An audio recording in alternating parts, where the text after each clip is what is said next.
Hello friends, आज की इस वीडियो में हम देखते हैं क्लास 11th की बायोलॉजी का चैप्टर 3। इसका फर्स्ट पार्ट में मैंने आपको थैलोफाइटा इस सवाल के बारे में सब कुछ बता दिया था। आज हम इसका सेकंड पार्ट देखते हैं, उसमें मैं आपको बताऊंगी ब्रायोफाइटा।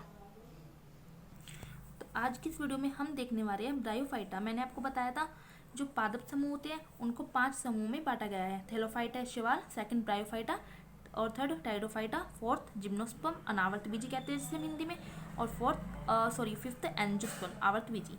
तो मैंने आपको थैलोफाइटा ये सवाल इससे प्रीवियस वीडियो में पढ़ा दिया है। आज हम देखेंगे ब्रायोफाइटा।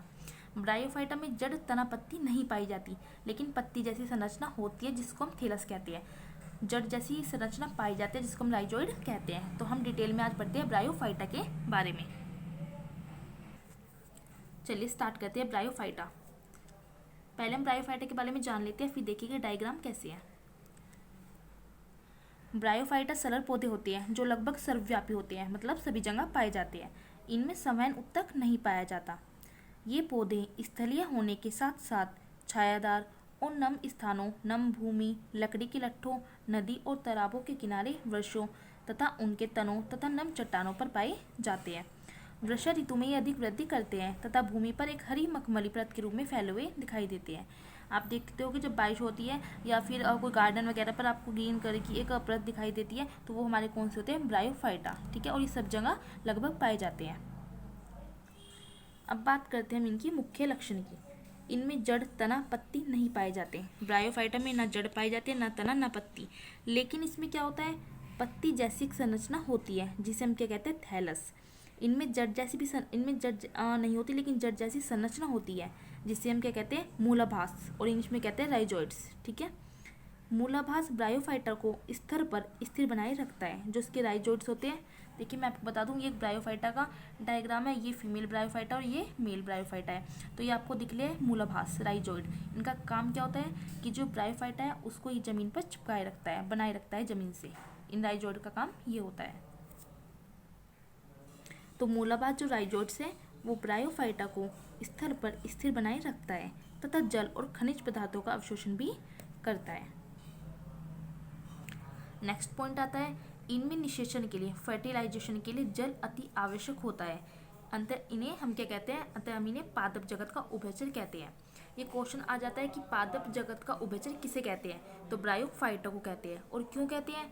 क्योंकि इनमें फर्टिलाइजेशन के लिए जल की बहुत आवश्यक होता है। ठीक है, क्लोरोफिल की उपस्थिति के कारण ये स्वपोषी होते हैं। स्वपोषी मतलब अपना भोजन खुद बनाने वाले। जिन भी प्लांट्स वगैरह में क्या होता है? क्लोरोफिल होता है, पिगमेंट्स पाया जाता है। ठीक है, तो वे क्या करते हैं? अपना भोजन खुद बनाते हैं, तो इसलिए वे स्वपोषी कहलाते हैं। लैंगिक जनन विषम युग्मकी होता है। इसमें जो जननांग होते हैं उनको हम क्या कहते हैं? पुधानी कहते हैं, एंथ्रीडियम कहते हैं। और मादा जननांग को हम क्या कहते हैं? आर्किगोनिया, स्त्रीधानी कहते हैं। ठीक है, मादा युग्मक को अंडकोल कहते हैं और नर युग्मक को हम पुमनु एंथ्रोजॉइड कहते हैं। नर युग्मक क्या होते हैं? द्विकशाभिक्य होते हैं, मतलब 2 फ्लैजिला पाए जाते हैं इसमें, तथा गतिशील होते हैं। और मादा युग्मक गतिशील नहीं होती क्योंकि इसमें फ्लैजिला नहीं होते। इनमें निषेचन के लिए जल की आवश्यकता होती है। पुमनु जल की उपस्थिति में स्त्रीधानी के समीप में आते हैं तथा अंडकोल में संयुग्मन करके युग्मनज बनाते हैं। निषेचित युग्मनज अंडकोल और पुमनु के मिलने से बनता है 2n निषेचित युग्मनज, मतलब डिप्लॉइड होता है। 2n निषेचित युग्मनज बीजाणुद्भिद को जन्म देता है। बीजाणुद्भिद अवस्था में बीजाणु बनते हैं जो अंकुरित होकर नया युग्मकोद्भिद अवस्था वाला पौधा बनाते हैं। ब्रायोफाइटा में पीढ़ी का अंतर स्पष्ट रूप से होता है। ये एक ब्रायोफाइटा का डायग्राम है। इसमें ये फीमेल ब्रायोफाइटा और एक मेल ब्रायोफाइटा है। ठीक है, ये इसमें क्या होता है? इसमें क्या होता है? एंथ्रीडियम। मैंने आपको बताया था नर जननांग को हम क्या कहते हैं? एंथ्रीडियम, मतलब पुधानी कहते हैं। ठीक है, ये क्या है? नर युग्मक, पुमनु। ठीक है, नर युग्मक को क्या कहते हैं? हम एंथ्रोजॉइड, पुमनु कहते हैं। और इसमें ये क्या है? राइजोइड्स है। ठीक है, अब हम फीमेल है। फीमेल में ये क्या होता है हमारा? आर्किगोनिया, स्त्रीधानी। मादा जननांग को क्या कहते हैं? हम आर्किगोनिया। ठीक है, और जो मादा युग्मक को हम क्या कहते हैं? अंडकोल। ठीक है, ये फीमेल है और ये क्या है? मेल। ये क्या है? थैलस। थैलस क्या है? इसमें पत्ती नहीं होती, लेकिन पत्ती जैसी संरचना है ना, तो इसलिए हम इसको थैलस कहते हैं। और ये क्या है? हमारे राइजोइड्स। इसमें जड़ नहीं होती, लेकिन जड़ जैसी संरचना पाई जाती है जिसको हम क्या कहते हैं? राइजोइड्स। अब आगे देखते हैं, ब्रायोफाइटा का ही दूसरा पौधा आता है जिसे हम कहते हैं फ्यूनेरिया या मॉस पौधा। अब आप इस डायग्राम को थ्योरी की हेल्प से समझोगे। देखिए, ब्रायोफाइटा का जो मुख्य पौधा होता है वो क्या होता है, युग्मकोद्भिद होता है। ये इंपॉर्टेंट लाइन है कि ब्रायोफाइटा का मुख्य पौधा क्या होता है, युग्मकोद्भिद होता है। युग्मकोद्भिद पौधे में क्या बनते हैं, युग्मक बनते हैं। ठीक है, जैसे ये क्या है, ब्रायोफाइटा का मुख्य पौधा है, युग्मकोद्भिद अवस्था है इसकी, इसमें क्या बनते हैं, युग्मक बनेंगे। ठीक है, नर युग्मक और मादा युग्मक आपस में मिलते हैं। ये क्या है, मेल का है और ये फीमेल का ब्रायोफाइटा का पौधा है।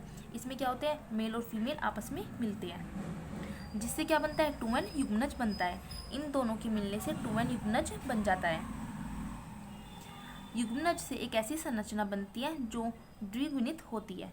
इन दोनों के मिलने से एक ऐसी संरचना बनती है जो क्या होती है, हमारी द्विगुणित होती है, मतलब डिप्लॉइड होती है। इसे हम क्या कहते हैं, बीजाणुद्भिद अवस्था कहते हैं। जो डिप्लॉइड स्ट्रक्चर बनी है इसको हम क्या कहते हैं, बीजाणुद्भिद। और ये किससे बनती है, बीजाणुओं से। द्विगुणित अवस्था में अर्धसूत्री विभाजन द्वारा बीजाणु बनते हैं। इसमें क्या होता है, अर्धसूत्री विभाजन होता है। ठीक है, और क्या बनते हैं, हमारे स्पोर्स बनते हैं, बीजाणु। ये जो अवस्था बनी है इसमें अर्धसूत्री विभाजन होता है और बीजाणु बनते हैं, जिससे फिर से कोशिकाएं अगुणित हो जाती है। जब भी इसमें हमारे बीजाणु बनते हैं तो जो द्विगुणित अवस्था थी वो क्या हो जाती है, फिर से अगुणित हो जाती है, मतलब डिप्लॉइड से फिर से हैप्लॉइड हो जाती है। अब अगुणित बीजाणु दूर कहीं जाकर फिर नर और मादा पौधा बनाते हैं। अब ये दोनों फिर से जाकर फिर से एक मेल और फीमेल पौधा बनाते हैं। ठीक है, और 2n युग्मनज का निर्माण होता है। इस तरह का प्रोसेस चलता रहता है। इसी को हम क्या कहते हैं, पीढ़ी एकांतरण, मतलब अल्टरनेशन ऑफ जनरेशन, कि पहले मेल और फीमेल आपस में मिलते हैं और युग्मनज का निर्माण करते हैं और फिर एक अवस्था बनती है जिसे हम कहते हैं बीजाणुद्भिद। ये बीजाणु के कारण बनती है। इसमें अर्धसूत्री विभाजन होता है जिससे हमारे बीजाणु बनते हैं और फिर क्या होता है, इसमें जो डिप्लॉइड कोशिका थी हैप्लॉइड हो जाती है और फिर से ये क्या होते हैं, बीजाणु कहीं दूर जाकर फीमेल और मेल प्लांट्स फिर से बना लेते हैं और इस तरह प्रोसेस लगातार चलता रहता है। इसको ही हम कहते हैं पीढ़ी एकांतरण, अल्टरनेशन ऑफ जनरेशन। अब हम देखते हैं संरचना। ठीक है, ये किसकी स्ट्रक्चर है, मार्केंशिया की। ठीक है, ब्रायोफाइटा का प्लांट होता है ये मार्केंशिया। ये इसका फीमेल पार्ट है और ये क्या है, मेल पार्ट है। ये इसमें ये वही राइजोइड्स है। ये क्या होता है, ग्रामेकप। ठीक है, ब्रायोफाइटा का मुख्य पौधा क्या होता है, मैंने आपको बताया युग्मकोद्भिद होता है। यह हरे रंग की थैलस जैसी संरचना होती है। Example Dicksonia, Marchantia. ये क्या है, फ्यूनेरिया या मॉस, मैंने जो पढ़ाया उसका एक प्लांट है। इसका स्ट्रक्चर पूछ लिया जाता है। अब देखते हैं ब्रायोफाइटा का आर्थिक महत्व। ब्रायोफाइटा के जो पौधे होते हैं वो मृदा अपरदन को रोकने में सहायता करते हैं। ये सघन चटाई के रूप में मिट्टी को रोकने और उससे अपने स्थान पर जमाए रखने में सहायता करते हैं। इनके पौधों में जल अवशोषण की शक्ति बहुत ज़्यादा होती है, जिसके कारण अधिक वर्षा के समय ये बाढ़ रोकने में सहायता करते हैं। जो ब्रायोफाइटा का पौधा होता है मॉस, उसका उपयोग कांच की वस्तुओं और टूटने वाली वस्तुओं की पैकिंग सामग्री के रूप में किया जाता है। स्फैग्नम मॉस एक प्रकार का ईंधन उत्पन्न करते हैं जिसे हम क्या कहते हैं, पीट। यह दलदल वाले स्थानों पर एकत्रित होकर धीरे धीरे अपघटित होता रहता है और बाद में इसका उपयोग ईंधन के रूप में होता है। तो ये ब्रायोफाइटा का क्या है, आर्थिक महत्व। अब आते हैं, ब्रायोफाइटा को लीवरवर्ट तथा मॉस में विभक्त कर सकते हैं। ठीक है, जो लीवरवर्ट होता है वो नमी, छायादार स्थान जैसे नदियों के किनारे, दलदल स्थानों, गीली मिट्टी, पेड़ों की छाल आदि पर उगते हैं। लीवरवर्ट की पादपकाई कैसी होती है, थैलासाब होती है। इसके पत्तीदार सदस्यों में पत्तियों की तरह छोटी छोटी संरचनाएं होती है। लीवरवर्ट में अलैंगिक जनन थैलस के विखंडन अथवा विशिष्ट संरचना जेमा द्वारा होता है। मैंने आपको जेमा कब बताए थे, तो जेमा द्वारा होता है। जेमा क्या होती है, हरी बहुकोशिक अलैंगिक कलियां है। ये छोटे छोटे पात्रों जिन्हें जेमा कब कहते हैं उनमें स्थित होती है। देखिए ये होते हैं जेमा कप। ठीक है, ये अपने पृथक पादप से अलग हो जाती है और एक नया पादप उग जाता है। अब हमने लीवरवर्ट पढ़ लिया। अब पढ़ते हैं मॉस या हरिता अपुष्पक पादप है, मतलब इनमें पुष्प नहीं बनते। ब्रायोफाइटा वर्ग के इस प्रचलित पौधे में वास्तविक जड़ों का अभाव होता है। मॉस एक छोटा सा 1 या 2 सेंटीमीटर ऊंचा पौधा है। इसमें जड़ों के बजाय क्या होते हैं, राइजोइड्स, मूलाभास होते हैं जो जल तथा लवण लेने में मदद करते हैं। तना पतला, मुलायम और हरा होता है। इन पर छोटी छोटी मुलायम पत्तियां लगी होती हैं जिसके कारण मोस पौधों का समूह एक हरे मखमल की चटाई जैसा लगता है। प्रजनन के लिए इन पौधों में स्त्रीधानी और प्रधानी में नरयुग्मक बनते हैं। मोस में अत्यधिक जल अवशोषण गुण के कारण इसका प्रयोग ग्राफ्ट और शाखाओं को बांधने में किया जाता है। छोटे मोस का प्रयोग जो हुआ था वो प्रथम विश्व युद्ध में रुई की जगह हुआ था।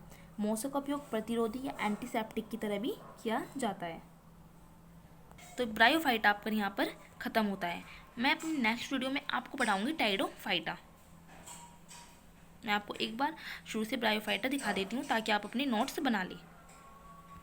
फर्स्ट आपको ब्रायोफाइटा हेडिंग डालना है और आपको डायग्राम बनाना है। ब्रायोफाइटा के ये फीमेल है और ये मेल डायग्राम है, ठीक है।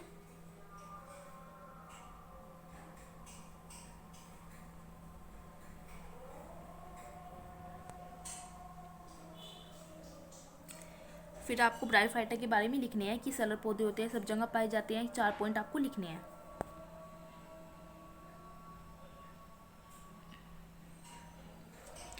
फिर आपको उसके बाद ब्रायोफाइटा के कुछ मुख्य लक्षण लिखने हैं।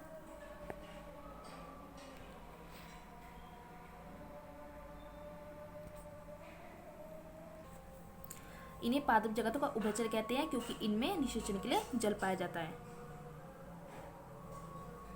तो आपको इस तरह ब्रायोफाइटा के कुछ मुख्य लक्षण लिखने हैं।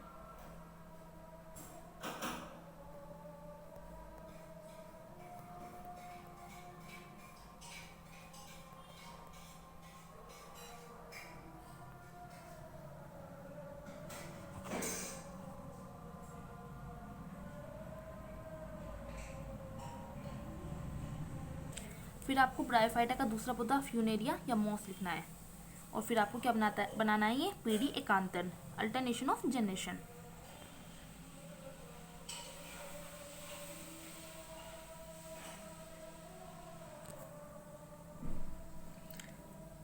फिर आपको इसके बारे में लिखना है कि ये डायग्राम कैसे है।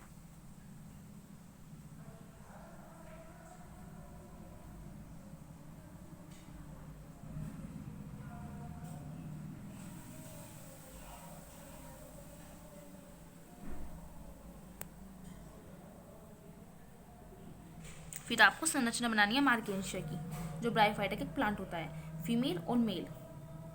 ये इसका फीमेल पार्ट होता है और इसका मेल पार्ट होता है।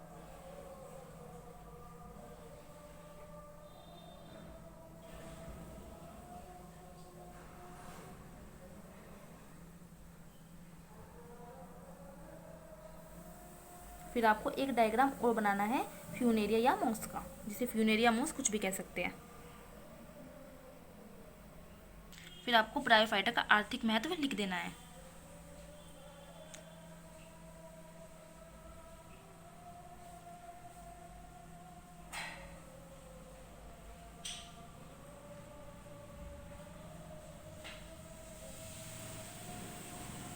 फिर आपको ब्रायोफाइटा का लीवरवर्ट और मॉस लिखना है। फर्स्ट आप लिखोगे लीवरवर्ट क्या होता है।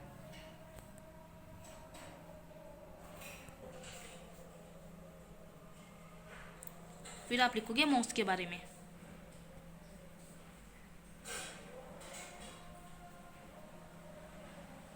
आप अपने नोट्स आराम से प्रिपेयर कर सकते हैं। मैं आपको हर लेसन कंप्लीट कराऊंगी। आप मेरे चैनल को अगर आपने सब्सक्राइब नहीं किया है तो प्लीज़ सब्सक्राइब करें और मेरी वीडियो शेयर करें और लाइक भी करें। नेक्स्ट वीडियो में मैं आपको पढ़ाऊंगी टाइडोफाइटा।